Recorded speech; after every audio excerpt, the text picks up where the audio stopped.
Hey class, we are going to be talking about Rebecca DeYoung's great little book, Glittering Vices.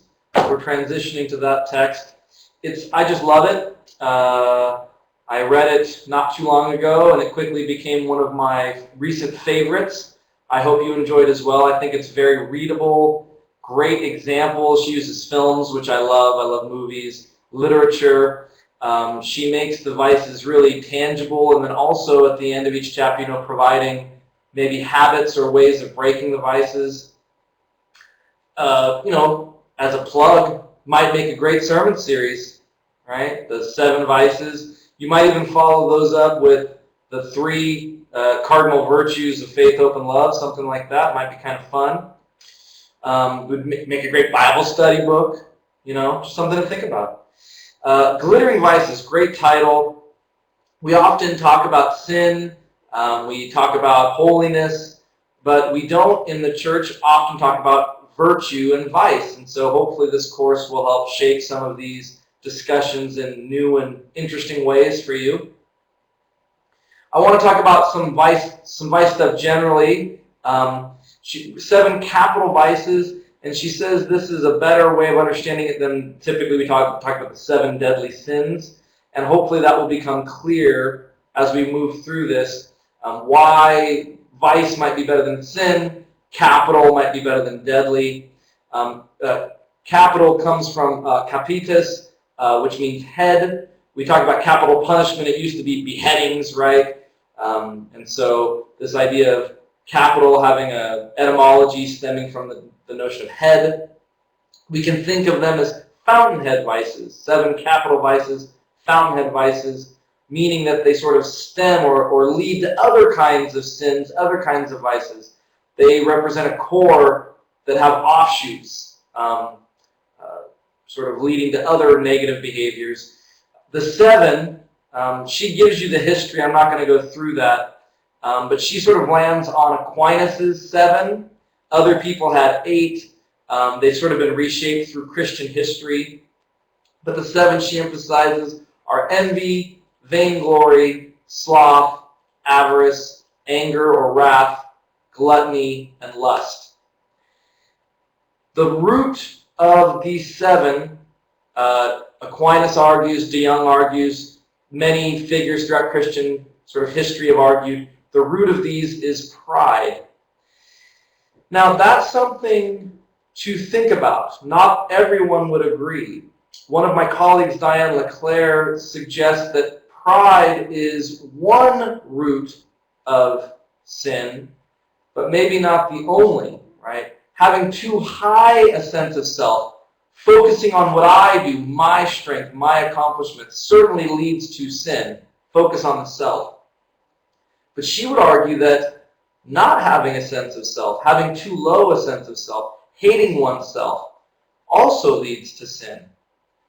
So pride might be a root, but there might be another root, hatred of self, lack of self. But certainly in the tradition, pride has been the root of these capital vices. So you think of it like a tree. The trunk is pride. 7 branches stemming from that are the 7 capital vices. But then from those 7, think of envy as being one branch off of pride, but then it might branch into 10 other vices.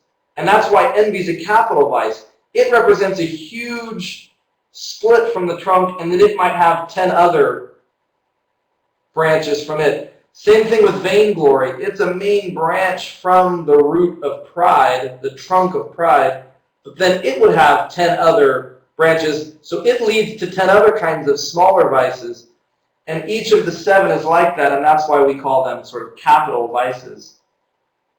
So the tree metaphor is sort of helpful for me. Maybe it's helpful for you. The notion of a vice, and this is important, right? It's a deeply rooted pattern. Just like virtue. Vice becomes something I do habitually. It becomes my natural instinct. It just is part of who I am. And this is different than an individual sin. I might be at the gym and I sort of look at a female, not my wife, and have a moment of lust, right, where I lust in my heart.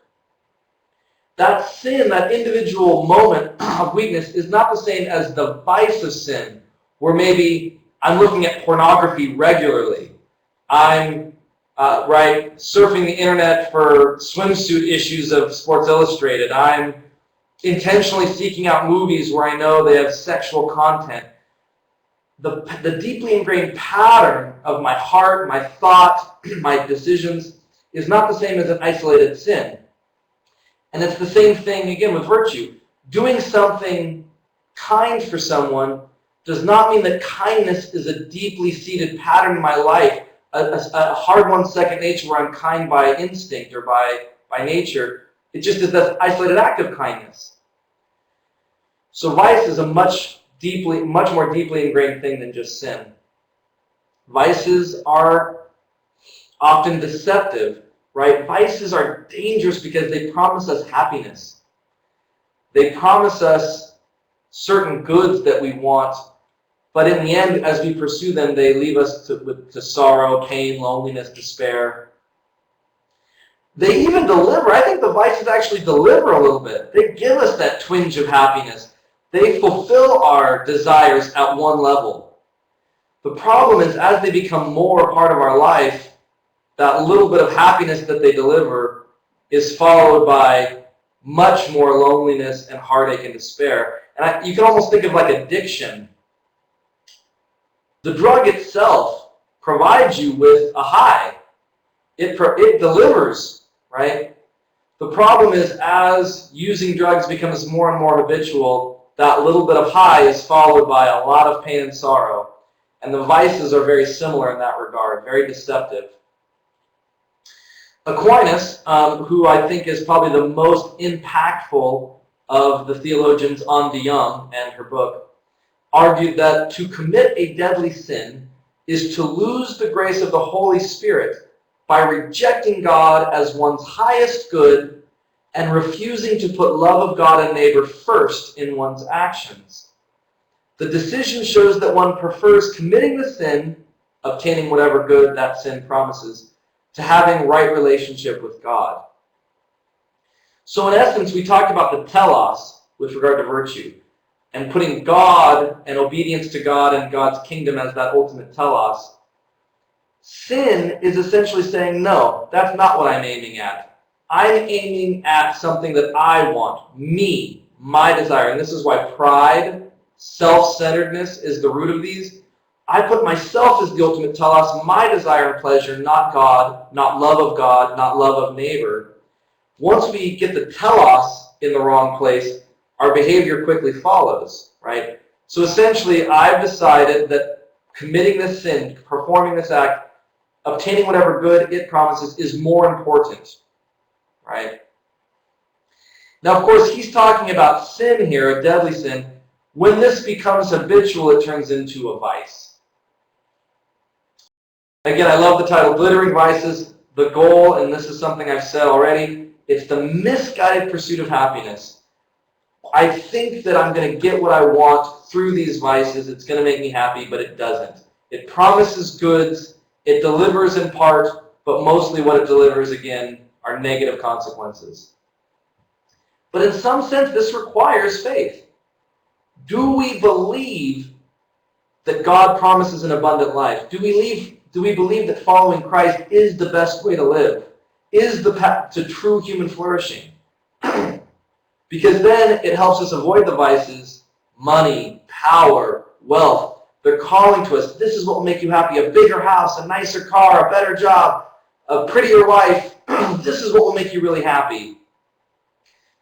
But in order to avoid that, I have to say, yes, those things might make me temporarily happy, but what will really fulfill my true human nature is to follow Christ. Can I live according to that faith, right? Excuse me. In their own twisted way, the vices are our attempts to gain goods like love and friendship.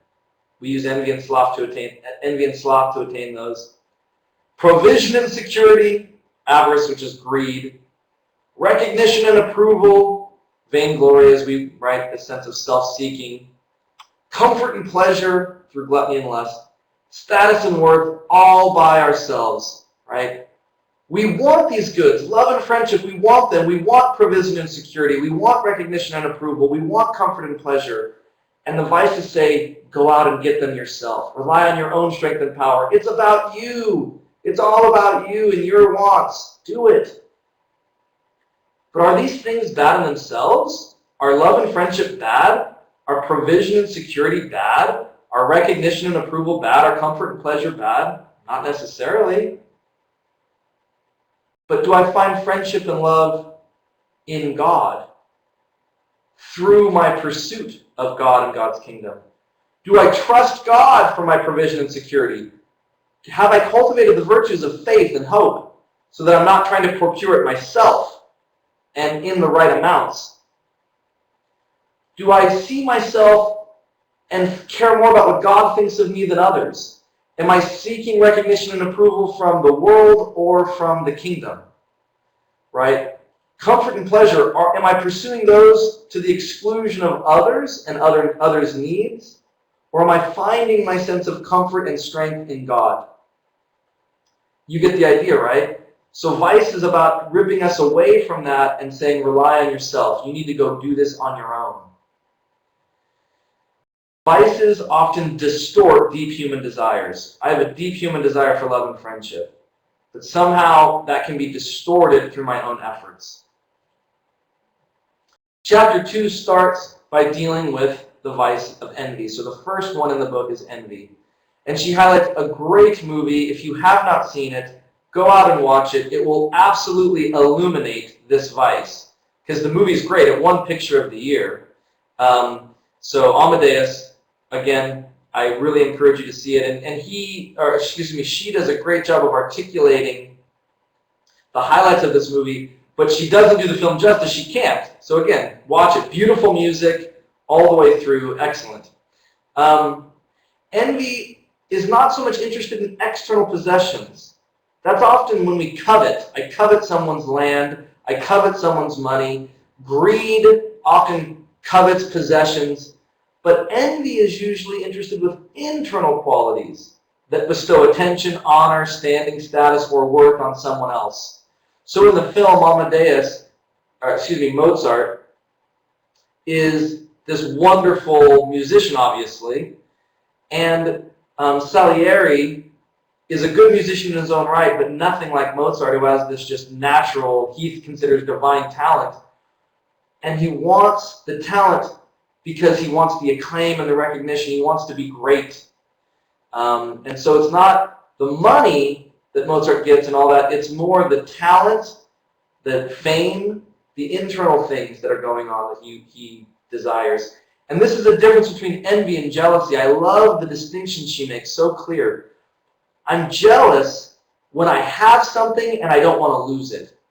I have a girlfriend, I see her talking to another guy, I get jealous because I don't want to lose her. Envy is not that. Envy is when I don't have, but I want. Right? Salieri doesn't have the talent and is afraid of losing it. He doesn't have it and he wants it.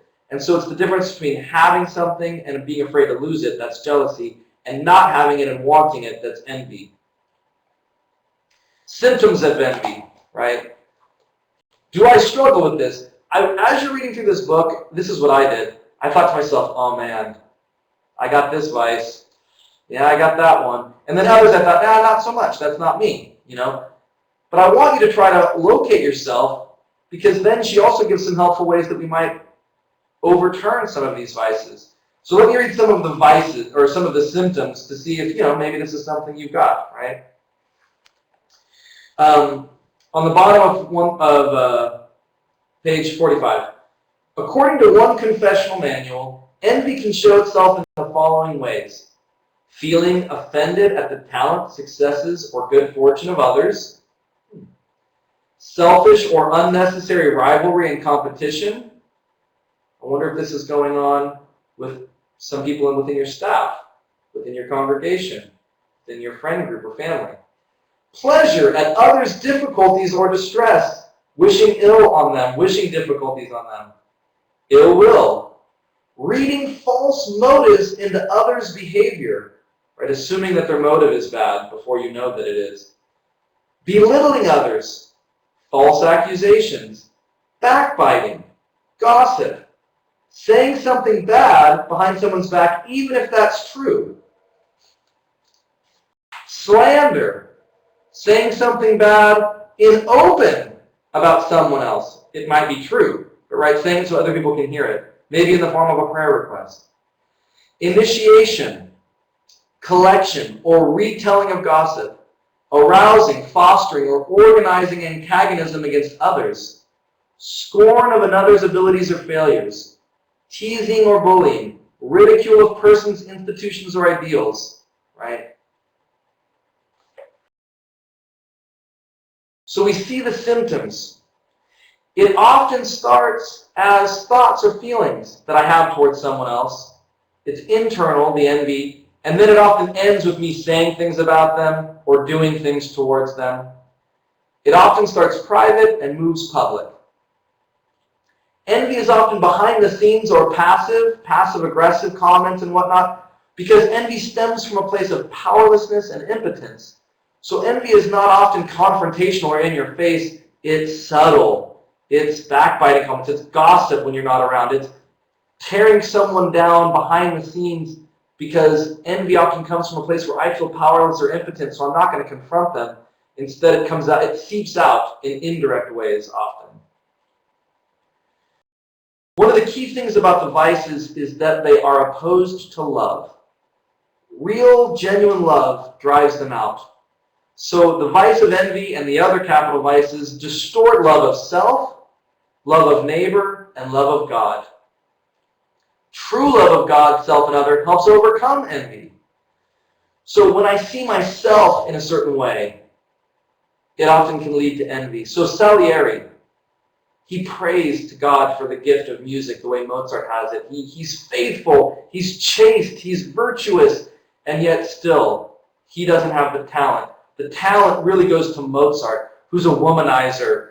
He's a drunkard. He's not a virtuous person at all in the movie, right? And so at some point, he says, I'm owed this, God. You owe me. I've been virtuous. How dare you withhold your love from me and bestow it on Mozart? But do you see how that just distorts it? I'm owed. It's about me. It's not about, Salieri, be grateful for the fact that you're such a great musician. You might not be as good as Mozart, but you're great. And you have so much to offer the world. But no, it's not that. It starts to distort the way I view myself, my relationship with God, his relationship with Mozart. And it just starts to creep in slowly but surely, but it starts to dominate. It goes from sin to vice because it begins to dominate his whole life. If we could really learn how to love God, love ourselves, love our neighbors correctly, right? The virtue of love, it can root this out. Again, envy rooted in pride. Salieri says it's about me. What is owed to me, what I'm not getting, what I'm owed. And this is how pride can often lead to envy. So then towards the end of the chapter, she says, okay, well, let's think about it. How do we overcome this? How do we overcome it? And so part of it is envy is a way of seeing and feeling. It's not just a way of acting. We often think sin and vice is just what we do. No. It starts with how we perceive our world, how we feel about our world, how we perceive others, how we feel about others, how we perceive ourselves, and how we feel about ourselves. So we've got to start reshaping the way we perceive and feel. This is virtue. We've been talking about this. Virtue is a set of habits and practices that change the way we think, see, feel, and act. So she says, well, maybe we should participate in activities that focus on the common good. Rather than competitive endeavors, focus on things that, right? So music, art, other things where we can spur each other on. Things within the Christian community that really participate in the common good, feeding the homeless, other things that are not competitive. By emphasizing that element of our lives, we can combat envy. We often have competitive jobs, numbers, money, sales, businesses, competing, sports, athletics. How do we transfer from that to habits and practices that focus on the common good where we're not competing? Kind acts that extend love to others, participating in love and kindness as a habit, right, can help overcome. Trying to see ourselves the way God sees us through Scripture, through understanding life as a gift and whatnot. All these things might help us root out envy and others, right? These are just a few. I hope this helps. I hope you're enjoying the reading. If you have any questions or comments, let me know, and I will see you online.